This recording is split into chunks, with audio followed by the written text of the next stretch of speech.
Welcome to my Not So TED Talk. My name is Hector Duarte, and we'll be talking about safety of children online. Hey, VSAUSE, Michael here. Your home security is great. Or is it?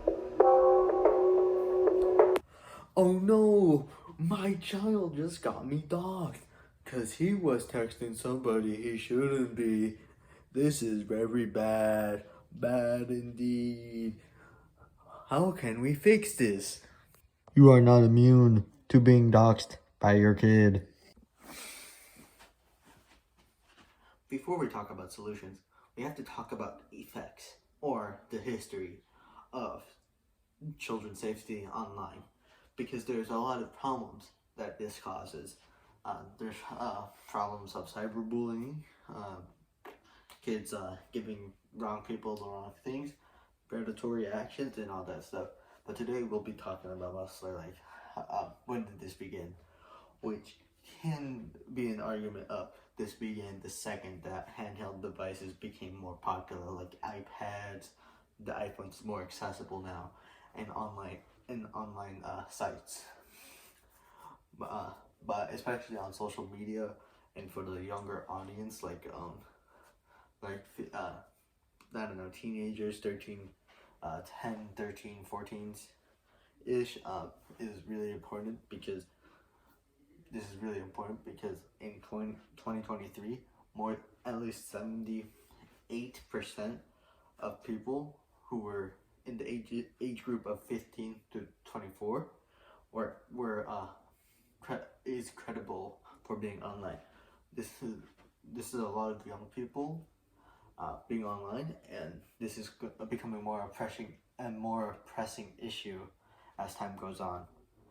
As this doesn't this affects everyone, not just some specific region. This happens to everyone unless you don't have the internet. This doesn't apply to anybody who avoids social media like it's the devil or something.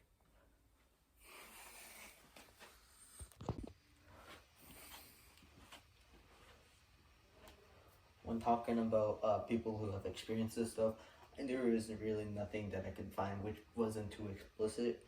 Even though yes, sometimes life is explicit, I'd rather keep things nice and simple.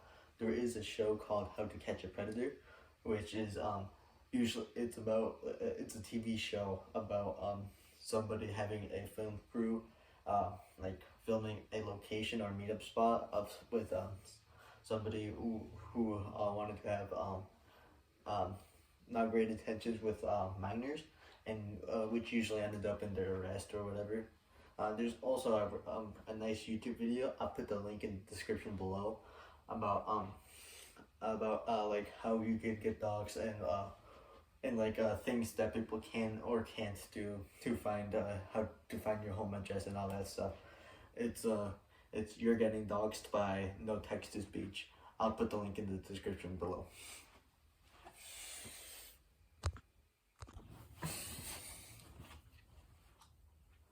So after telling you all about the history and some real stories, real-ish stories, and I'm going to be teaching you tips and tricks on how to keep yourself, your children, and your parents safe online.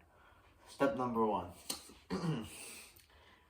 Monitor their activities online regularly. Make sure they're talking to people you trust and not anyone like some random person. Step number 2 is to make sure is to have a screen time for your children or your kids, or honestly, make sure you have screen time for yourself, as reducing the time on the screen gives you less time to make somebody mad and making them want to find where you live. Step number 3, make sure your username isn't your full name. That isn't very common. Even if you have a very common name, please do not use your name as your username. That is a big no-no. People could start looking for you, start doing investigations on more private accounts, and that is horrible. So please just find the username that sounds good. Make sure also make sure your usernames kind of differ from one another, so people don't so people can't like trace you back easily. And that's it. You have three things: monitor activities, keep your time in check, and lastly, making sure you're not using your real name in anything that doesn't require your full legal name. Well, guys, that's about it. Thank you for coming on to my Not So TED Talk. We'll be back next time.